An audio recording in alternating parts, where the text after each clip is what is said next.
राजकारणात मी पहिलं पाऊल ठेवलं तेव्हा मी सांगितलं होतं, जर राजकारण माझ्या मनासारखं किंवा विचारांशी समरस वाटलं नाही तर जसा समृद्धी महामार्गाला बाहेर पडण्यासाठी एक्झिट असतो तसाच माझ्या राजकारणातही वेळोवेळी एक्झिट असेल, असं वक्तव्य भाजप नेत्या पंकजा मुंडेंनी केलं. त्यानंतर मला निवृत्त व्हावंसं वाटतंय असंही त्या एका कार्यक्रमात म्हणाल्या. मात्र पुढे त्यांनी समोर जमलेला अलोट जनसमुदाय आणि जनतेचा उत्साह पाहिला की पुन्हा एकदा नव्यानं उभारी मिळते असं स्पष्टीकरणही दिलं. पण समृद्धी महामार्गाच्या एक्झिटच्या उपमेनं पंकजा मुंडे यांनी केलेल्या विधानानं आता राजकीय वर्तुळात चर्चांना उधाण आलंय. ज्या पंकजा मुंडेंनी मराठवाड्यात भाजपचा पाया मजबूत केला, गोपीनाथ मुंडेंचा वारसा हा समर्थपणे चालवला, त्यांनाच आज रिटायरमेंटचा विचार का करावा लागतोय? पंकजा मुंडेंच्या या विधानानंतर लगेचच विरोधकांकडून प्रतिक्रियांचा पाऊस पडला. काँग्रेस नेते विजय वडेट्टीवार यांनी पंकजा मुंडेंना थेट पक्षांतराची आणि काँग्रेसमध्ये येण्याची ऑफरच देऊन टाकली. पंकजा मुंडेंनी ओबीसीचं नेतृत्व करावं, भाजपमधून बाहेर पडावं, महाराष्ट्राच्या पहिल्या ओबीसी महिला मुख्यमंत्री व्हावं, आम्ही तुम्हाला साथ देऊ असं वक्तव्य वडेट्टीवारांनी केलं. या सर्व घडामोडींनंतर पुन्हा एकदा तोच जुना प्रश्न ऐरणीवर आलाय. पंकजा मुंडे खरोखरच नाराज आहेत का? भाजपमध्ये त्यांना सातत्यानं डावललं जाते का? आणि भाजपसाठी पंकजा मुंडे नेमक्या किती महत्त्वाच्या आहेत? ते सगळं आपण या व्हिडिओच्या माध्यमातून समजून घेऊयात. नमस्कार, मी कोमल आचरेकर आणि तुम्ही पाहत आहात महाराष्ट्र टाइम्स ऑनलाईन. एका जाहीर कार्यक्रमामध्ये बोलताना पंकजा मुंडे यांनी राजकीय निवृत्तीचे संकेत देणारं एक विधान केलं. पंकजा मुंडे यांच्या या विधानाची राजकीय वर्तुळात तात्काळ दखल घेतली गेली. भाजपमधील अंतर्गत समीकरणांमुळे त्या त्रस्त आहेत का अशी चर्चा रंगू लागली. पंकजा मुंडेंच्या विधानानंतर विजय वडेट्टीवार यांनी भाजपवर जोरदार हल्लाबोल केला आणि पंकजा मुंडेंना काँग्रेससोबत येण्याचा सल्ला दिला. आणि इतकंच नाही तर थेट मुख्यमंत्री पदाची ऑफर सुद्धा दिली. पंकजा मुंडे यांच्या नाराजीच्या चर्चेला वडेट्टीवार यांच्या या वक्तव्यामुळे अधिकच खतपाणी मिळालं असं म्हणायला हवं. पण पंकजा मुंडे आणि भाजप नेतृत्वामधील तणाव हा काही आजचा नाहीये. याची मुळं 2014च्या विधानसभा निवडणुकीपासूनच पाहायला मिळतात. 2014 मध्ये गोपीनाथ मुंडे यांच्या अकस्मात निधनानंतर पंकजा मुंडे यांनी पुनर्मूल्यांकन यात्रा काढली. या यात्रेला महाराष्ट्रातून विशेषतः बहुजन समाजाकडून उत्स्फूर्त प्रतिसाद मिळाला. 2014 मध्ये भाजपने सत्ता मिळवल्यानंतर मी जनतेच्या मनातील मुख्यमंत्री आहे असं विधान पंकजा मुंडे यांनी केलं होतं. या विधानामुळे तत्कालीन मुख्यमंत्री देवेंद्र फडणवीस आणि पंकजा मुंडे यांच्यात सुप्त संघर्ष सुरू झाल्याचं मानलं जातं. 2019च्या विधानसभा निवडणुकीत पंकजा मुंडे यांचा परळी मतदारसंघातून त्यांचे चुलत भाऊ आणि राष्ट्रवादी काँग्रेसचे नेते धनंजय मुंडे यांच्याकडून पराभव झाला. हा पराभव पंकजा मुंडे यांच्यासाठी मोठा धक्का होता. मात्र हा पराभव पक्षातल्याच काही लोकांनी घडवून आणला असा गंभीर आरोप पंकजा मुंडे यांच्या समर्थकांनी केला होता. इथूनच पंकजा मुंडे यांना पक्षात साईडलाईन करण्याचे प्रयत्न सुरू झाल्याची चर्चा जोर धरू लागली.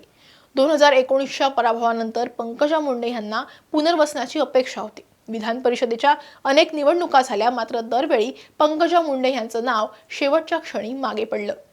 राज्यसभेच्या जागेसाठीही त्यांच्या नावाची चर्चा झाली, पण तिथेही त्यांना संधी मिळाली नाही. पक्षानं त्यांना राष्ट्रीय सचिवपद दिलं आणि मध्य प्रदेशचं सहप्रभारी बनवलं, परंतु महाराष्ट्राच्या मुख्य प्रवाहातील राजकारणापासून त्यांना दूर ठेवण्यात आलं अशी भावना त्यांच्या समर्थकांमध्ये निर्माण झाली. पंकजा मुंडे यांनी कधीही उघडपणे पक्षाविरुद्ध थेट बंड केलं नसलं तरी आपल्या समर्थकांच्या माध्यमातून आणि सूचक वक्तव्यातून त्यांनी अनेकदा पक्षाच्या वरिष्ठ नेतृत्वाला आपल्या ताकदीची जाणीव करून दिलेली आहे. गोपीनाथ मुंडे यांच्या परंपरेनुसार पंकजा मुंडे दरवर्षी आधी भगवानगडावर आणि नंतर भगवान बाबांच्या जन्मगावी म्हणजेच सावरगाव येथे दसरा मेळावा घेतात. या मेळाव्यांमध्ये जमणारी लाखांची गर्दी हे पंकजा मुंडे यांचं थेट शक्ती प्रदर्शन मानलं जातं. या मेळाव्यातून त्यांनी अनेकदा पक्षाला सूचक इशारे दिलेत. माझ्या पाठीशी जनता आहे, मला कोणत्याही पदाची गरज नाही असं सांगत त्यांनी वेळोवेळी आपली स्वायत्तता दाखवून दिली आहे. 2019 मधील पराभवानंतर 12 डिसेंबर रोजी गोपीनाथ मुंडे यांच्या जयंतीनिमित्त गोपीनाथ गडावर पंकजा मुंडे यांनी मोठा मेळावा घेतला होता. त्यावेळी त्यांनी भाजपच्या प्रदेश कार्यकारिणीतून बाहेर पडण्याचे आणि स्वतःच्या मार्गाने काम करण्याचे संकेत दिले होते. मला पक्षात पद नको, पण माझ्या लोकांचा सन्मान हवा अशी भूमिका त्यांनी घेतली होती. जेव्हा जेव्हा पंकजा मुंडे यांना पक्षात डावललं गेलं किंवा पक्षाकडून ऑफर आल्या तेव्हा बीड जिल्ह्यातील त्यांचे हजारो समर्थक आणि स्थानिक पदाधिकारी राजीनामे देण्याच्या पवित्र्यात आले. या माध्यमातून पंकजा मुंडे यांनी पक्ष नेतृत्वावर नेहमीच एक नैतिक आणि राजकीय दबाव कायम ठेवलाय. आता सगळ्यात महत्त्वाचा प्रश्न, जर पंकजा मुंडे नाराज असेल किंवा त्यांना डावललं जात असेल तर भाजप त्यांना पूर्णपणे का सोडू शकत नाही, किंवा भाजपसाठी पंकजा मुंडे इतक्या महत्त्वाच्या का आहेत? याची प्रामुख्याने 4 मोठी कारणे आहेत. पहिलं म्हणजे महाराष्ट्रात ओबीसी आणि विशेषतः वंजारी समाजात गोपीनाथ मुंडे यांच्यानंतर पंकजा मुंडे हा सर्वात मोठा आणि प्रभावी चेहरा मानला जातो. भाजपची महाराष्ट्रातली ओळख ही माधव म्हणजेच माळी, धनगर आणि वंजारी फॉर्म्युलावर आधारित आहे. या समीकरणातील वंजारी घटकाचं नेतृत्व पंकजा मुंडे करतात. त्यांना दुखावणं म्हणजे संपूर्ण ओबीसी वोट बँकला दुखावणं ठरू शकतं. दुसरं कारण म्हणजे गोपीनाथ मुंडेंचा वारसा. गोपीनाथ मुंडे यांनी शून्यातून महाराष्ट्रात भाजप उभा केला. तळागाळातील कार्यकर्त्यांशी जोडलेली नाळ ही मुंडे साहेबांची ओळख होती. पंकजा मुंडे यांच्याकडे तोच भावनिक वारसा आहे. भाजपचा निष्ठावंत आणि जुना कार्यकर्ता अजूनही मुंडे कुटुंबाशी भावनात्मक दृष्ट्या जोडलेला आहे. तिसरं कारण म्हणजे मराठवाड्यातील राजकीय प्रभाव. बीड, जालना, परभणी, अहिल्यानगर आणि लातूर या भागात पंकजा मुंडे यांचा मोठा जनाधार आहे. लोकसभा असो किंवा मग विधानसभा, मराठवाड्यात भाजपला विजय मिळवायचा असेल तर पंकजा मुंडे यांच्या सक्रिय सहभागाशिवाय ते शक्य नाहीये. भाजपमध्ये राज्य पातळीवर आक्रमक भाषण करणाऱ्या आणि स्वतःचा स्वतंत्र जनाधार असलेल्या महिला नेत्यांची संख्या तशी पाहता कमी आहे. पंकजा मुंडे ह्या उत्तम वक्त्या आहेत आणि महिला मतदारांमध्ये त्यांची लोकप्रियता सुद्धा मोठी आहे. पंकजा मुंडे यांच्या पुढील सध्याचे पर्याय जर आपण पाहिले आणि भाजप त्यांच्याबद्दल काय भूमिका घेऊ शकतं, तर पंकजा मुंडे यांनी आतापर्यंत भाजप हाच माझा आत्मा आहे अशीच भूमिका घेतलेली आहे. त्यामुळे त्या सहजासहजी पक्ष सोडण्याची शक्यता सध्या तरी कमी आहे. पक्षात राहूनच स्वतःचं स्थान पुन्हा निर्माण करण्याचा प्रयत्न त्या करू शकतात. भाजपचं केंद्रीय नेतृत्व पंकजा मुंडे यांना राष्ट्रीय स्तरावर किंवा मग लोकसभा, राज्यसभेच्या माध्यमातून केंद्र सरकारमध्ये मोठी जबाबदारी देऊन महाराष्ट्रातील अंतर्गत संघर्ष शमवण्याचा प्रयत्न करू शकतात. जर पंकजा मुंडे यांची नाराजी कायम राहिली तर काँग्रेस, राष्ट्रवादी काँग्रेस, शरद पवार गट किंवा मग शिवसेनेचा ठाकरे गट त्यांना आपल्या बाजूने वळवण्याचा प्रयत्न सातत्यानं करत राहतील.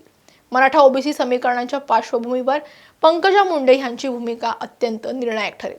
पंकजा मुंडे ह्या केवळ एका पक्षाच्या नेत्या नाहीये, तर महाराष्ट्राच्या राजकारणातल्या एका मोठ्या बहुजन चेहऱ्याचं प्रतिनिधित्व त्या करतात. त्यांच्या रिटायरमेंटच्या विधानानं भाजप समोरील अडचणी वाढवल्या आहेत, हे नाकारता येण्यासारखं नाहीये. विजय वडेट्टीवार यांच्या ऑफरमुळे राजकीय चर्चांना उधाण जरी आलेलं असलं तरी पंकजा मुंडे ह्या काय पाऊल उचलतात, भाजप नेतृत्व त्यांची नाराजी कशी दूर करतं आणि येणाऱ्या निवडणुकांमध्ये त्यांना काय स्थान मिळतं, यावरच महाराष्ट्राच्या राजकीय भविष्याची अनेक समीकरणं ही अवलंबून असणार आहेत असं म्हटलं तरी वावगं ठरणार नाही. तुम्हाला काय वाटतं?